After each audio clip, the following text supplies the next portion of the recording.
Hey, you guys. All right. Tell me if any of these symptoms sound familiar. Maybe you struggle with some of these. Um, all right. How about brain fog, low energy, inability to get a good night's sleep, gaining weight easily or having a really hard time losing weight, especially gaining weight around your belly section. It could even be like hot sweats, night sweats.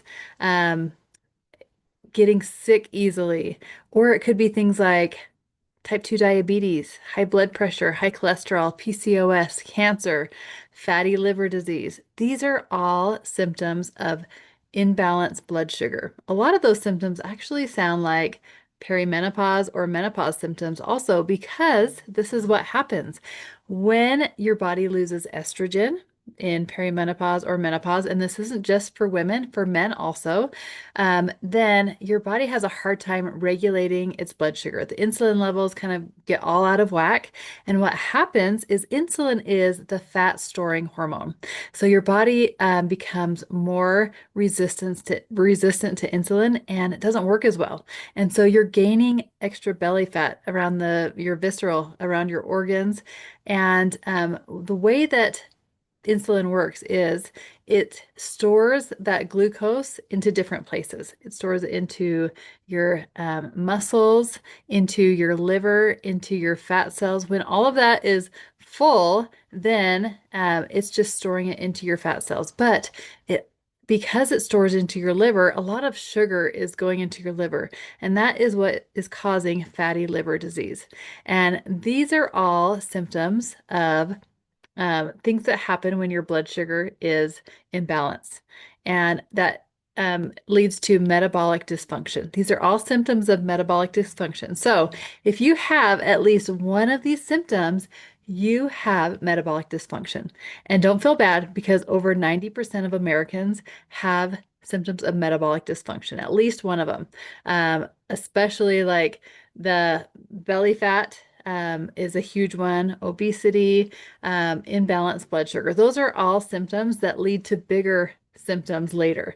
And so that's why it's so important to be aware of your blood sugar levels. It's not just for diabetics. It's something that we need to be aware of right now. So I actually did a fun experiment on myself. I bought a blood glucose monitor. It goes right on the back of my arm here and it links to an app on my phone. So I'm able to see in real life what different foods or stress or sleep does or activity does to my blood sugar. So I'm able to see what things make it spike or drop. And so I'm able to be more aware. And it's really made me very aware. I try to keep it in the normal range where my body's not having to release insulin. It's staying balanced. And that's pretty easy to do when you do these tips that I'm going to share with you today. But I do notice that even, especially on an empty stomach, if I have any bit of sugar, today after church, my daughter had this homemade chocolate chip cookie. She broke off a little piece for me. I ate it within 5 or 10 minutes on my app. It showed that my blood sugar spiked just from a bite of chocolate chip cookie and on an empty stomach. And that is just even that little amount makes such a big difference. Luckily, it didn't get out of the normal range. It was at the very tip. But even something like that can turn on that fat storing hormone. So let me share a few tips with you on how to keep your blood sugar balanced because balancing your blood sugar is actually the secret to losing weight. It helps keep inflammation down. It keeps your body in balance so that your body actually will burn that glucose that's stored and actually get into fat burning mode if you're doing it right. And so I love helping people do a metabolic reset to really learn how to balance their blood sugar to benefit all of these symptoms, to have less brain fog, get rid of visceral fat, protect their muscle, like all of these things that are going to set them up for long-term success. So let's jump in to your life book. In element 15 in your life book, Dr. Anderson talks about how to eat healthy for life. If you're doing one of the Optavia programs, you know that it's all based on blood sugar balance. That's the best way to just really reset your body during that time that you're getting healthy. Weight loss is a side effect of being metabolically healthy. So it's kind of fun to see that progress. But in this element, Dr. Anderson talks about so many great tips on how to keep your blood sugar balanced. A few things that I really try to do is Love that he teaches about small balanced meals. When you're eating balanced meals with protein and fiber every time you eat, it actually will help keep your blood sugar balanced. So making sure that every time you eat, you got some protein and fiber. Also, those smaller amounts, because your body can only digest and use a certain amount of fuel at a time. If you overload it, it's got to store that. Just like a gas tank. If you're going on a drive, and you usually have to stop like every 2.5 to 3 hours to fill up. It doesn't help your situation to fill up your back seat or your trunk with extra gasoline. No, you still have to put it in the right place, in the gas tank, every 2.5 to 3 hours. Same thing with your body. Getting that smaller balanced meals keeps your blood sugar more stable. If you go too long without eating, you're going to get a blood sugar drop. And what happens is if you go too long without eating, your body will send those cravings of high sugar, high carb foods because it knows that's what's going to get it back up. It's just trying to keep you alive. If you eat something that's high sugar or high carbs, especially on an empty stomach, what happens is your blood sugar, your pancreas reduces or releases that insulin to start storing it away to get that blood sugar back into balance. So it's all, our bodies are pretty amazing of what it does. So eating those smaller balanced meals really make a big difference. Also, choosing low glycemic foods. That's one thing the Optavia program teaches is what foods to choose most often. Lean protein, vegetables. Those are your go-to things. Healthy fats. Those are the things that are going to help you the most. But then it also teaches you other foods and which ones are better choices than others. So in regards to fruits, there are some fruits like pineapples, mangoes, grapes that are really high in sugar and will spike your blood sugar much faster than maybe berries or an apple, things that have more fiber, less sugar. So learning what things to eat most often can be really helpful. Also, healthy fats and fiber really help.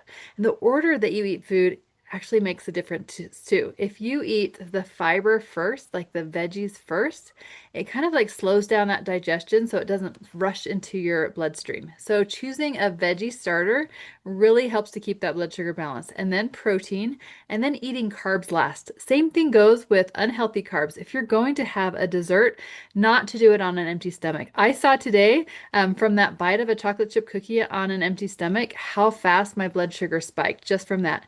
But if I were to do the same thing after a meal of fiber and protein, it probably wouldn't have spiked hardly at all because your body it's not absorbing as quickly. So choosing that, and then also smaller portions, having a small amount versus a huge amount of sugar makes a big difference also. Also, muscle plays a huge role in balancing blood sugar. That's one benefit of building muscle is you have more muscle to store that glucose in, so it's not spiking and storing fat. So build some muscle, but also activating that muscle helps to reduce that blood sugar. So after a meal, going for a walk. If you can't go for a walk, sometimes I'll just do some calf raises because those calf muscles actually really do a great job at helping to balance your blood sugar. You could do some lunges, you could go up and down the stairs, but just activating some muscle will help to absorb that glucose in there instead of storing into your fat cells. So that's a great thing also. Also, hydration. Make sure you're well hydrated. Hydration really helps to keep your blood sugar more balanced versus when you are not hydrated, your body will absorb that. So, diluting that sugar with lots of water and avoiding sugary drinks, that just goes right into the bloodstream and spikes it really fast. Whereas, for example, juice. We all think juice is healthy, right? But it's just sugar. So, eat the fruit. Don't drink it because when you eat it, you actually get the fiber. It takes time for your body to digest. Same thing goes with whole grains. If you're eating grains, don't eat the white bread. It doesn't have, it's just sugar that your body turns that into sugar. If you're eating a whole grain that has fiber, it actually takes longer for your body to digest it. That fiber helps to slow down the absorption. So that's a good choice also. So just being aware of what you're eating, the portions, what order that you're eating. I always say don't eat your carbs naked. Don't just eat plain carbs. If you're eating carbs, have it with protein and fiber. Put some clothes on the carbs. Don't just eat a piece of toast. Have some eggs, avocado, something like that will help slow that blood sugar spike. So those are just a few areas that you can just really pay attention to. And that's one thing that I love about Optavia program is it's teaching you to eat smaller balanced meals. Every meal you eat has protein and fiber. You're seeing the benefits of that blood sugar being balanced out. You're having more energy, you're sleeping better, you're losing weight quickly, you're getting rid of inflammation, your blood sugar is stable, your blood pressure is stable. So that's a really good indication that your body is healing. You're reversing that metabolic dysfunction. But there are some things that you can do on your own with your family that you can start being aware of what your blood sugar is doing. You don't have to order a monitor like I did to see it, but you can start practicing some of these hacks, staying hydrated, getting your sleep, reducing stress, what you eat, what order you eat, having fiber and protein and healthy fats as your main source of fuel. And when you do have carbs, not eating it on an empty stomach. Activate some muscles after you eat, go for a walk is really helpful.